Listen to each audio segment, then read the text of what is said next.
नमस्कार, प्रतिदिन अखबार संपादकीय आड़ी में आपका स्वागत। चीन परस्ती का प्रदर्शन। दैनिक जागरण। धर्म और राजनीति का संबंध। हृदयनारायण दीक्षित। नीतियों में सुधार से ही तैयार होंगे रोजगार बिजनेस स्टैंडर्ड। लक्षद्वीप का रणनीतिक महत्व जनसत्ता। अब आर्टिकल विस्तार से। चीन परस्ती का प्रदर्शन। दैनिक जागरण। मालदीव के राष्ट्रपति मोहम्मद मोइजू ने चीन से लौटते ही जिस तरह अपने देश में कार्यरत भारतीय सैनिकों को 15 मार्च तक जाने को कह दिया, उससे स्पष्ट है कि उनकी दिलचस्पी इसमें बिल्कुल भी नहीं है कि दोनों देशों के संबंध मैत्रीपूर्ण बने रहें। आखिर जब भारत अपने इस आग्रह को स्वीकार करने के लिए तैयार हो गया था कि वह अपने सैनिकों को वापस बुला ले, तब फिर इस तरह से अल्टीमेटम देने की क्या आवश्यकता थी। उन्होंने केवल भारतीय सैनिकों को मालदीव से जाने से ही नहीं भारतीय सैनिकों को मालदीव से जाने को ही नहीं कहा है, बल्कि भारत से आवश्यक वस्तुओं और विशेष रूप से दवाओं और अनाज का आयात कम करने के भी संकेत दिए हैं। इसके अलावा वह भारत से हुई विभिन्न संधियों की समीक्षा भी कर रहे हैं। इनके नतीजे में दोनों देशों के संबंधों में और गिरावट आना तय है। भारत और मालदीव के संबंधों में खटास केवल तभी पैदा नहीं हुई है जब भारतीय प्रधानमंत्री की लक्षद्वीप यात्रा पर राष्ट्रपति मोइजू के 3 उप मंत्रियों ने भारत के खिलाफ अपमानजनक टिप्पणियां की थी। सच तो यह है कि मोइजू के राष्ट्रपति बनते ही यह स्पष्ट हो गया था कि वह भारत के लिए सिरदर्द बनने के साथ चीन की गोद में बैठने जा रहे हैं। भारत से दूरी बढ़ाने के लिए ही वह अपनी पहली विदेश यात्रा के तहत तुर्की गए थे, जो कि भारत विरोधी के लिए जाना जाता है। इसी तरह उन्होंने परंपराओं की अनदेखी करते हुए भारत से पहले चीन की यात्रा करना आवश्यक समझा और वहां से लौटने के बाद ये जताने की कोशिश की कि वह स्वतंत्र विदेश नीति पर चलना चाहते हैं। यह महज दिखावा ही है। सच यही है कि चीन की कठपुतली की तरह काम करने को तैयार है। मोइजू का भारत विरोध नया नहीं है। राष्ट्रपति चुनाव के दौरान ही उन्होंने ये अभियान छेड़ दिया था कि यदि वह सत्ता में आए तो भारतीय सैनिकों को देश छोड़ने के लिए कहेंगे। उन्होंने ऐसा माहौल बनाया जैसे भारत से अपना कोई सैन्य अड्डा मालदीव में बना रखा है, जबकि वहां भारत के 100 से भी कम सैनिक हैं और वे भी एक समुद्र टोही विमान और 2 हेलीकॉप्टरों के संचालन और राहत एवं बचाव कार्यों के लिए हैं। अब जब यह पूरी तरह स्पष्ट हो गया कि मालदीव के राष्ट्रपति चीन के इशारे पर भारत विरोध की नीति पर चलने पर आमादा है, तब भारत को न केवल सतर्क रहना होगा बल्कि साम दाम दंड भेद के तहत मालदीव में भारतीय हितों की रक्षा भी करनी होगी। इसकी आशंका बढ़ गई है कि वहां चीन का दखल बढ़ेगा। भारत को मालदीव से केवल इसलिए सतर्क नहीं रहना है कि मोइजू चीन परस्ती पर आमादा है, बल्कि इसलिए भी रहना होगा क्योंकि वहां भारत विरोधी जिहादी ताकतें भी सर उठा रही। धर्म और राजनीति का संबंध। हृदयनारायण दीक्षित, लेखक, उत्तर प्रदेश विधानसभा के पूर्व सदस्य हैं। धर्म और राजनीति का सहअस्तित्व लोक मंगलदाता है। श्री राम जन्मभूमि पर भव्य मंदिर सैकड़ों वर्ष से राष्ट्रीय अभिलाषा है। अनेक प्रयास हुए, अनेक जीवन गए, व्यापक संघर्ष हुआ, लेकिन तत्कालीन राजनीति धर्म के साथ नहीं खड़ी हुई। अब राजनीति और धर्म के कर्तव्य पालन से करोड़ों लोगों का स्वप्न पूरा हुआ है। स्वतंत्र भारत में धर्म और राजनीति के बीच शत्रुता का भाव था। यहाँ धर्म और आधुनिक राजनीति के रिश्ते यूरोपीय मॉडल से संचालित होते रहे थे। यूरोप में राज व्यवस्था और चर्च के मध्य अधिकारों को लेकर लंबा संघर्ष चला। संघर्ष टालने के लिए चर्च और राजा के कार्यों में विभाजन हुआ। सांसारिक कार्य राजनीति और राज्य व्यवस्था के हिस्से आए और पंथिक कार्य चर्च को मिले। यही मॉडल भारत आया। यहाँ पंथ का अर्थ धर्म हो गया, राजनीति और धर्म अलग हो गए। राजनीति निंदित क्षेत्र हो गया और धर्म सांप्रदायिक। सामान्य घटनाओं पर भी लोग टिप्पणी करते हैं कि इस काम में राजनीति नहीं होनी चाहिए। संप्रति राजनीतिक संवैधानिक संस्थाओं और धर्म के मध्य अच्छे संबंध नहीं है, जबकि कायदे से प्रत्येक चुनौतीपूर्ण काम में आदर्श राजनीति होनी चाहिए। भारत का धर्म ईसाइयत या इस्लाम की तरह पंथ नहीं है। यह प्रकृति और मनुष्यता की आदर्श आचार संहिता है। यहाँ आदिकाल से धर्म और राजनीति सहगामी रहे। समाजवादी चिंतक डॉक्टर राम मनोहर लोहिया ने धर्म और राजनीति को एक ही बताया था। कहा था कि राजनीति अल्पकालिक धर्म है और धर्म दीर्घकालिक राजनीति। धर्म का काम है शुभ की स्थापना और अच्छाइयों की ओर प्रेरित करना। राजनीति का काम है बुराइयों से लड़ना। धर्म अच्छाई न करे और स्तुति करता रहे तो वह निष्पान हो जाता है, और राजनीति जब बुराइयां से नहीं लड़ती है, केवल निंदा करती है, तो वह झगड़ालू हो जाती है। लोहिया ने धर्म और राजनीति के मूल तत्वों के सम्मिलन पर जोर दिया कि दोनों एक दूसरे से संपर्क न तोड़ें। हालांकि सेकुलर धारणा के यूरोपीय मॉडल में राजनीति में धर्म प्रेरणा से की कोई गुंजाइश नहीं है। इस्लाम और ईसाई पंथ या रिलीजन है। पंथ मजहब धर्म नहीं है, लेकिन इन्हें भी धर्म कहा जाता है। धर्म एक है, लेकिन सर्वधर्म समभाव की चर्चा होती है। पंथ निरपेक्षता को धर्म निरपेक्षता कहा जाता है। सभी धर्मों को समान बताया जाता है, जबकि बृहदारण्यक उपनिषद में धर्म की परिभाषा है कि धर्म प्रकृति के सभी भूतों का मधुसार है और समस्त भूत धर्म के मधुसार है। धर्म में ब्रह्मांड की सभी गतिविधियां शामिल हैं। सभी जीवों के प्रति आदर्श व्यवहार धर्म संहिता का ही भाग है। मनुष्य आदिम काल से ही आनंद अभिलाषी है। वह सुंदर, सुरक्षित, सुखी और संपन्न भूक्षेत्र में रहना चाहता है। ऋग्वेद में स्तुति है कि जहाँ आनंद, मुद, मोद और प्रमोद हैं, जहाँ आनंद, मुद, मोद और प्रमोद हैं, जहाँ कामनाएं तृप्त होती हैं, हमें वहाँ स्थान दें। ऐसे सुखों के लिए आदर्श राज्य व्यवस्था और राजनीति चाहिए। प्रार्थना है जहाँ विवस्वान का पुत्र राजा है, सदा नीरा नदियां हैं, आनंद का द्वार है, हमें वहाँ स्थान दें। राज्य व्यवस्था विहीन भू क्षेत्रों में अराजकता होती है। वाल्मीकि और व्यास ने राज्य व्यवस्था विहीन क्षेत्रों की दुर्दशा का वर्णन किया है। यह हॉब्स के सामाजिक संविदा सिद्धांत से मिलता जुलता है। भारत से धर्म प्रेरित राजधर्म और राजनीति का विकास ईसा के लगभग 5000 वर्ष पहले ही शुरू हो गया था। कौटिल्य के अर्थशास्त्र की राजनीति राष्ट्र धर्म प्रेरित है। कौटिल्य के अर्थशास्त्र की राजनीति राष्ट्र धर्म प्रेरित है। इसकी तुलना मैकियावेली की प्रिंस से होती। भारत में धर्म और राजनीति के मध्य आत्मीय संबंध रहे हैं। गांधी जी की राजनीति धर्म प्रेरित थी। उन्होंने धर्म को एक बताया था। लोकमान्य तिलक की राजनीति का अधिष्ठान धर्म था। पुरुषोत्तम दास टंडन धर्म प्रेरित प्रेरित थे। डॉक्टर राजेंद्र प्रसाद राष्ट्रपति होते हुए तत्कालीन प्रधानमंत्री की आपत्ति के बावजूद सोमनाथ मंदिर के उद्घाटन में सम्मिलित हुए थे। चक्रवर्ती राजगोपालाचार्य भी धर्म से प्रेरित थे और बिपिन चंद्र पाल भी। पंडित मदन मोहन मालवीय की राजनीति धर्म से प्रेरित थी। राजनीति धर्म निर्देशित नहीं अपितु धर्म प्रेरित थी। वैदिक काल में राजा की शपथ धार्मिक विद्वानों द्वारा कराई जाती थी। ऋग्वेद में शपथ का उल्लेख है। आपको अधिपति नियुक्त किया गया है। राजा प्रजा आपकी अभिलाषा करे, आपके माध्यम से राष्ट्र का यश कम न हो। शपथ में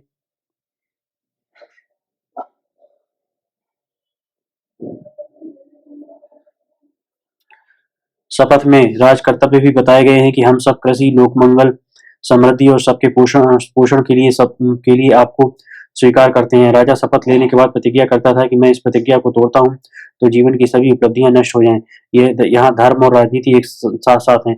स्वतंत्र भारत की राजनीति में पंथ मजहब भी धर्म हो गए और राज्य धर्मनिरपेक्ष। शाहजहां धर्म दर्शन से प्रभावित था। शाहजहां ने अपने पुत्र औरंगजेब को दर्शन पढ़ाने के लिए अध्यापक मुल्ला साहब की नियुक्ति की थी। औरंगजेब कट्टरपंथी मजहबी था। उसने अपने अध्यापक को पत्र लिखा, तुमने वस्तुओं को लेकर अव्यक्त प्रसंग समझाए जिससे मन में कोई संतोष नहीं होता। इनका मानव समाज के लिए कोई उपयोग नहीं। तुमने यह नहीं सिखाया कि किसी शहर को कैसे घेरा जाता है या सेना कैसे व्यवस्थित होती है। डॉक्टर राधाकृष्णन ने a treasury of words great letters में संकलित इस पत्र का उल्लेख 1942 में धर्म की आवश्यकता व्याख्यान में किया। डॉक्टर राधाकृष्णन धर्म दर्शन प्रेरित राजनेता थे। उनके जीवन में राजनीति धर्म का मिलन है। उन्होंने पंथ निरपेक्षता को अपने युग की मुख्य दुर्बलता बताया। प्राचीन भारत में राजनीति शास्त्र के कई नाम प्रचलित थे। इसे दंड नीति, अर्थशास्त्र, राजधर्म, राजशास्त्र कहा जाता था। नीति शास्त्र सर्वाधिक प्रचलित था। नीति का अर्थ मार्गदर्शन होता है। वैदिक काल में सभा समितियों के संचालन के नियम धर्म प्रेरित थे। शुक्र नीति के अनुसार धर्म रक्षा भी राजा का कर्तव्य था।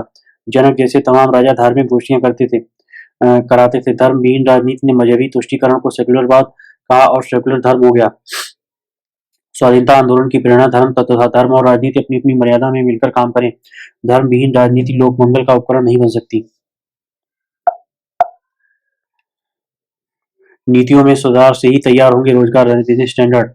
गुरचरण सिंह लेखक स्वतंत्र अर्थशास्त्री हैं। वह अशोक विश्वविद्यालय, ISI दिल्ली और JNU में अध्यापन से जुड़े हैं। डेविड कैरेडाइन ने ठीक ही कहा है कि एक विकल्प होता है, एक तीसरा तरीका भी होता है और वह अन्य दो तरीकों का मिला जुला रूप नहीं होता है। यह बिल्कुल अलग होता है। भारत सरकार आर्थिक विकास और रोजगार सृजन के लिए सक्रियता से स्टार्टअप को बढ़ावा दे रही है और बुनियादी ढांचे पर भारी खर्च के अलावा विनिर्माण को प्रोत्साहन देने पर भारी खर्च कर रही है। हालांकि इन नीतियों का भारी बेरोजगारी, व्यापक स्तर पर कम रोजगार और स्वैच्छिक तौर पर कम श्रमबल भागीदारी जैसे महत्वपूर्ण मुद्दों पर कोई बड़ा प्रभाव नहीं पड़ा है। कुछ आलोचक भारत की वृद्धि के लिए सेवा क्षेत्र पर अधिक ध्यान देने की वकालत करते हैं। हालांकि कुछ अन्य विनिर्माण और सेवा क्षेत्र दोनों पर जोर देने की वकालत करते हैं। लेकिन हालांकि इस लेख का मुद्दा इस बहस में नहीं जाना है। इसमें एक अलग नजरिए से बात करने की कोशिश होगी। हम सबसे पहले सिद्धांतों की बात करते हैं। भारत में बड़ी मात्रा में श्रम शक्ति उपलब्ध है। ऐसे में सबसे बेहतर तरीका है कि कुछ क्षेत्रों में पूंजी लगने वाले तरीकों यानी वांछित मशीनों का इस्तेमाल हो, लेकिन ज्यादातर क्षेत्रों में श्रमिक की जरूरत वाली तकनीक पर अमल किया जाए। इस तरीके से बेरोजगारी कम होनी चाहिए, लेकिन ऐसा नहीं हो रहा है। इसका कारण क्या है? कई मामलों में ऐसे कई सूक्ष्म प्रत्यक्ष और अप्रत्यक्ष नीतिगत कारक हैं जिसका रोजगार सृजन पर प्रतिकूल प्रभाव पड़ रहा है। हर मामले का गहन विश्लेषण करने पर यह समझने में मदद मिल सकती है कि वास्तव में कौन सा मौजूदा नीति अनजाने में बेरोजगारी बढ़ाने में योगदान दे रही है। अगर पूरे धैर्य से छोटे स्तर पर नीतिगत सुधार की एक लंबी श्रृंखला शुरू की जाए तो हम रोजगार बढ़ा सकते हैं और ये विशेष रूप से गरीब परिवारों के लिए उपयोगी है। इसको लेकर कोई गलतफहमी नहीं होनी चाहिए। अगर नीतियां सही हैं और वांछित तकनीक भी बेहतर है तो हम तो श्रम आधारित तरीके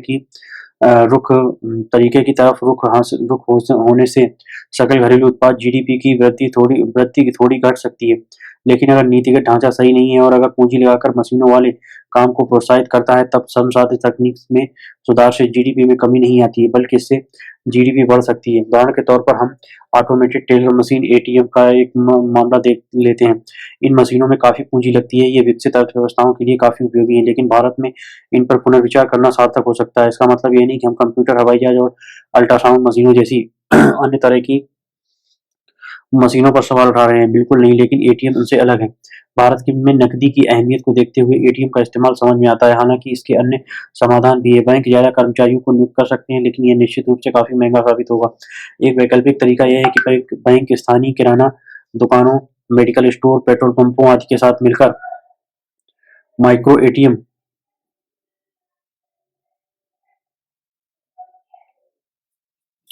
की व्यवस्था करें। ये छोटे और बेहद किफायती माइक्रो एटीएम सत्यापन और रिकॉर्डिंग के इस्तेमाल के लिए होते हैं जबकि नकदी लेन-देन का प्रबंधन स्टोर करते हैं।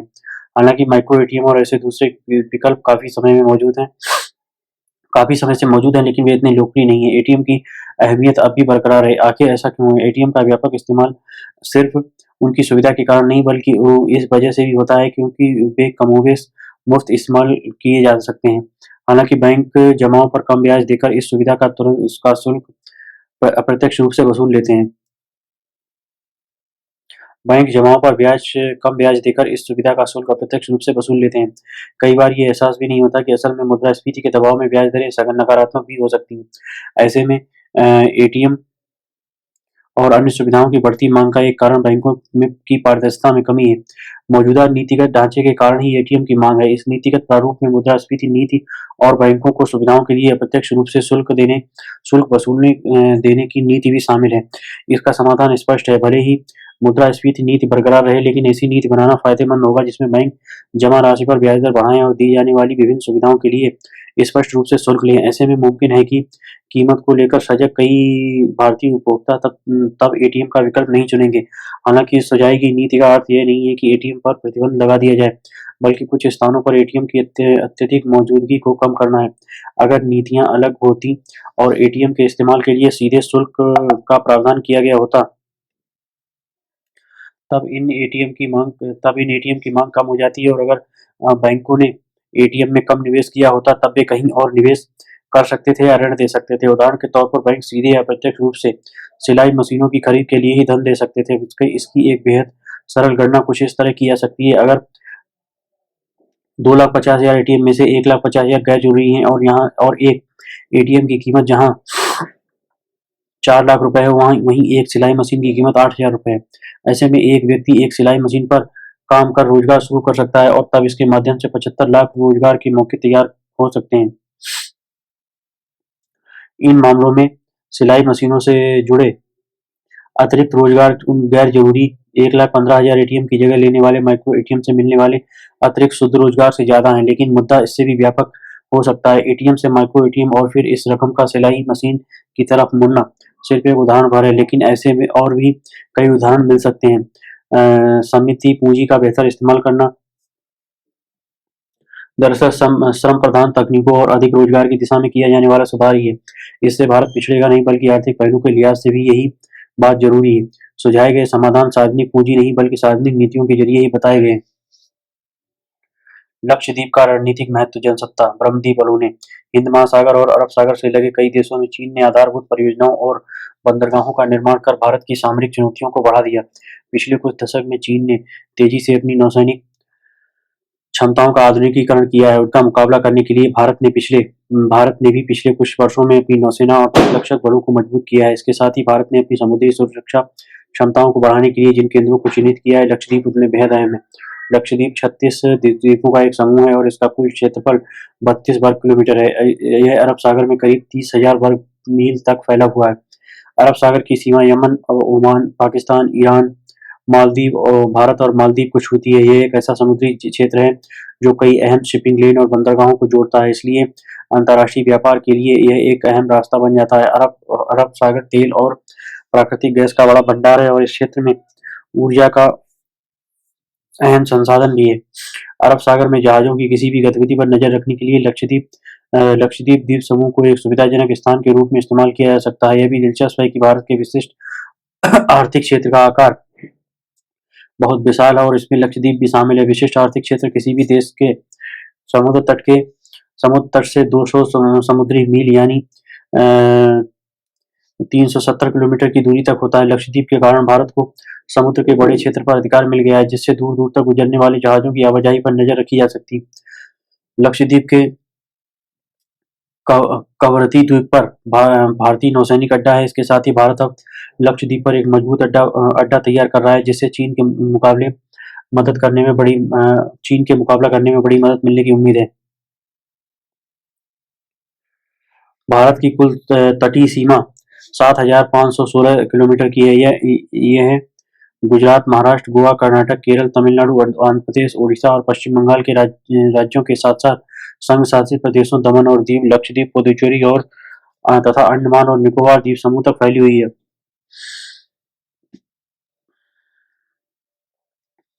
भारत की दक्षिण पश्चिमी सीमा पर अरब सागर और सह्याद्री पर्वत श्रृंखलाओं के मध्य स्थित केरल राज्य भारत की सामरिक सुरक्षा का बड़ा केंद्र माना जाता है। कोच्चि केरल का बंदरगाह नगर है जो लक्षद्वीप सागर से लगा हुआ है। कोच्चि को अरब सागर और हिंद महासागर का एक महत्वपूर्ण प्रवेश द्वार माना जाता है। यह कृषि उत्पादों, औद्योगिक वस्तुओं और कच्चे माल सहित राज्य के आयात और निर्यात का एक महत्वपूर्ण हिस्सा संभालता है। यह बहुत प्राचीन से ही दुनिया का एक महत्वपूर्ण बंदरगाह शहर रहा है, जहाँ मध्य पूर्व और यूरोप सहित दुनिया के विभिन्न हिस्सों से व्यापारी आते रहे हैं।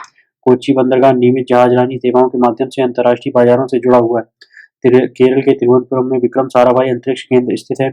यहाँ उपग्रह प्रक्षेपण यानों और संबंधित प्रौद्योगिकियों की डिजाइनिंग और विकास किया जाता है।